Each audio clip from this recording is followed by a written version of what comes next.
मोदी से जब वाराणसी में मुस्लिमों में फैले मोदी नाम के डर के बारे में पूछा गया तो मोदी ने कहा कि वो काशी किसी को डराने के लिए नहीं आए हैं बल्कि हराने आए हैं उस व्यक्ति को जिसके बाद वो अपने इस वाराणसी इलाके में काम कर सके। मैं वाराणसी को हराने नहीं आया, मैं वहां दिल जीतने आया हूं, मैं एक बार उनसे मिलूंगा, सभी मुझसे प्यार करने लगेंगे, ये कहना है मोदी का एएनआई को दिए इंटरव्यू में।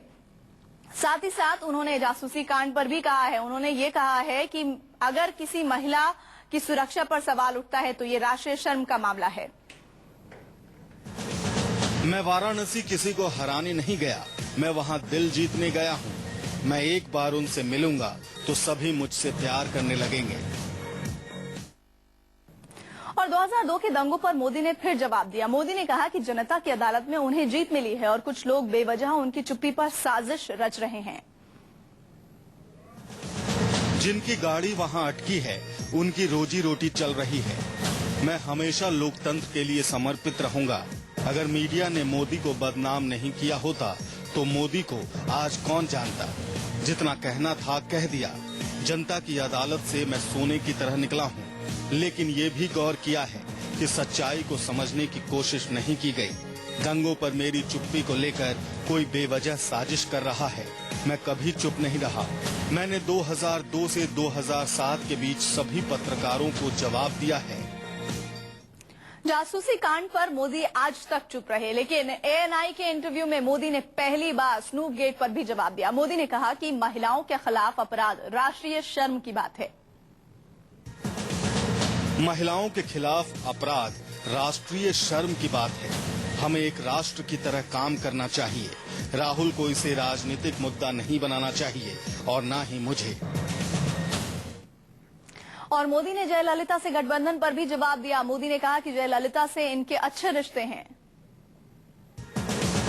हमारी विचारधारा जरूर अलग अलग है, लेकिन निजी तौर पर मेरा जयललिता से बहुत अच्छा रिश्ता है। हमने कभी एक दूसरे के लिए तीखे बयान नहीं दिए। मैं नहीं मानता कि राजनीति में कोई अछूत है। 14 साल से गुजरात में हमारी सरकार है। क्या आपने कभी सुना कि किसी संपादक या रिपोर्टर ने इस्तीफा दे दिया? जिनकी गाड़ी वहां अटकी है उनकी रोजी रोटी चल रही है। मैं हमेशा लोकतंत्र के लिए समर्पित रहूंगा। अगर मीडिया ने मोदी को बदनाम नहीं किया होता तो मोदी को आज कौन जानता। जितना कहना था कह दिया। जनता की अदालत से मैं सोने की तरह निकला हूं, लेकिन ये भी गौर किया है कि सच्चाई को समझने की कोशिश नहीं की गई। दंगों पर मेरी चुप्पी को लेकर कोई बेवजह साजिश कर रहा है। मैं कभी चुप नहीं रहा। मैंने 2002 से 2007 के बीच सभी पत्रकारों को जवाब दिया है। महिलाओं के खिलाफ अपराध राष्ट्रीय शर्म की बात है। हमें एक राष्ट्र की तरह काम करना चाहिए। राहुल को इसे राजनीतिक मुद्दा नहीं बनाना चाहिए और ना ही मुझे। मैं वाराणसी किसी को हराने नहीं गया, मैं वहां दिल जीतने गया हूं। मैं एक बार उनसे मिलूंगा तो सभी मुझसे प्यार करने लगेंगे। हमारी विचारधारा जरूर अलग अलग है, लेकिन निजी तौर पर मेरा जयललिता से बहुत अच्छा रिश्ता है। हमने कभी एक दूसरे के लिए तीखे बयान नहीं दिए। मैं नहीं मानता कि राजनीति में कोई अछूत है। 14 साल से गुजरात में हमारी सरकार है। क्या आपने कभी सुना कि किसी संपादक या रिपोर्टर ने इस्तीफा दे दिया? और इस इंटरव्यू पर, जो कि अभी तक आपको हम शब्दों के जरिए ही दिखा रहे हैं, उसी पर बातचीत करने के लिए हमारे साथ हमारे सहयोगी अमित कुमार जुड़ रहे हैं। अमित, लगातार मीडिया के जरिए और लोगों के जरिए या फिर विपक्षी पार्टियों के जरिए ये आरोप लगते रहे हैं नरेंद्र मोदी से कि वो डायरेक्ट मुखातिब नहीं होते मीडिया से, और अगर कोई सवाल पूछता भी है तो वो उसके प्रति जवाबदेह नहीं होते हैं। तो क्या ये इंटरव्यू अपनी छवि को ठीक करने की कवायद भर है या फिर कुछ और मायने भी निकाले जा सकते हैं इसके?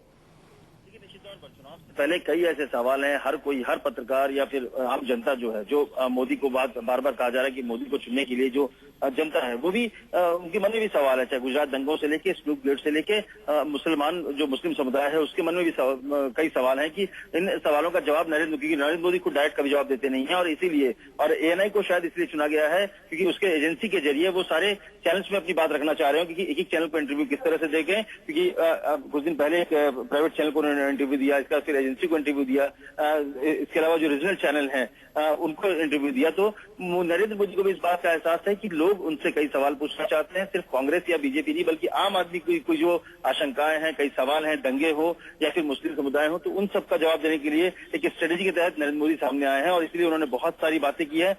आप देख सकते हैं कि उसमें वो सारे सवाल हैं जो लगभग आम आदमी जानना चाह रहा है और खासतौर से मुस्लिम समुदाय को उन्होंने ये समझाने की कोशिश की है कि उनसे डरने की जरूरत नहीं, वो दिल जीतने के लिए आ रहे हैं, वो किसी को हराने के लिए नहीं आ रहे हैं।